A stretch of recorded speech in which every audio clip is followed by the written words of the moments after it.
অনেক বাধা অতিক্রম করে একদিকে সংসার পরিচালনা, দাদা আছে এখানে, জানে। আমি দাদার সাথে একটু আলাপ করিয়ে দিই, আপনারা বুঝতে পারবেন। দাদা একটু দাঁড়া, ওই দিকে ওরা দেখতে পাচ্ছে না তো কেউ। অনেকে আবার আমাকে ছোট বলে, আমাকে বড় বলে, ওকে ছোট বলে। আর আমি জানেন তো, এই সবাই আমার জন্মদিন করে, আমি মনে করি আমি এখন জন্মাইনি। আমার একটা কবিতা আছে, জন্ম হবে সেদিন যেদিন এই পৃথিবী থেকে বিদায় নেব সেদিন।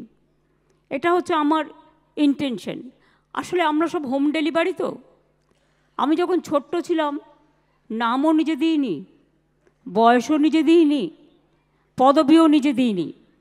অনেকে আমাকে হ্যাপি বার্থডে বলে, কিন্তু দিনটা আমার কাছে মোটেই পছন্দকর নয়। ওটা সার্টিফিকেটের এজ বাবা মা করে দিয়ে গেছে। আমি জানতামও না। আমাকে যখন আমি কলেজে পড়ি, দাদাই আমাকে একদিন বলল, সাক্ষী ও আজকে প্রেজেন্ট আছে বলে এই কথাটা বললাম। দাদা আমাকে একদিন বলল, তুই কি জানিস বাবা কি করে তোর বয়স দিয়েছে? আমি বললাম, কী করে? বলল, সার্টিফিকেটে তোর আর আমার বয়সের মধ্যে 6 মাস ডিফারেন্স। আমি বললাম, দারুণ। তা আমি বললাম, তোকে ভর্তি করতে গিয়ে বয়সটা কী করে দিল?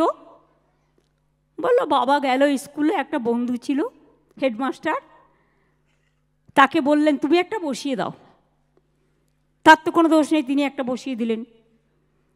আগেকার দিনে এই প্রবলেমটা ছিল, যারা আমরা বাড়িতে জন্মেছি, হোম ডেলিভারি, কাজে আসল বয়সটা কিন্তু লুকিয়ে থাকে। নকল বয়সটা, সার্টিফিকেটের বয়সটা মানুষ ধরে নেয়। ও সামনে আছে বলে বলতে পারলাম আজকে সাক্ষী রেখে। কারণ এই ঘটনাটা যখন জেনেছিলাম অনেকবার চেষ্টা করেছি।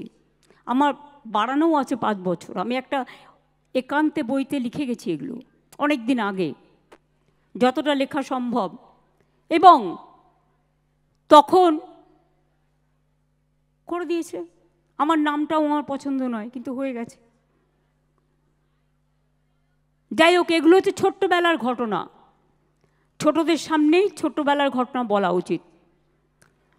আমি এখনও বিশ্বাস করুন অনেক কাজ করি, হাঁটতে হাঁটতে, আমি যখন হাঁটি তখন আমার ব্রেন চলে। আমি যদি না হাঁটি আমার ব্রেন চলে না। মনে হয় কী যেন এটা করছি না, কী যেন এটা করছি না, ফাঁকিবাজ লাগে। ভাবতে ভাবতে ভাবি, আজও আমার মনে আছে স্কুল শিক্ষিকাদের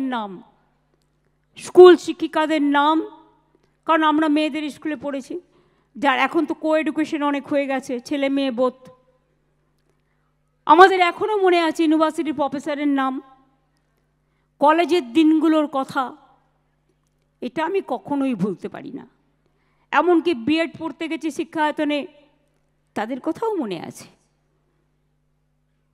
কলকাতা বিশ্ববিদ্যালয়ে যাবার সুযোগ পেয়েছি খুব কম। সেই সময়টা আমি রাজনীতি করতাম, ভয়ে ভয়ে যেতাম,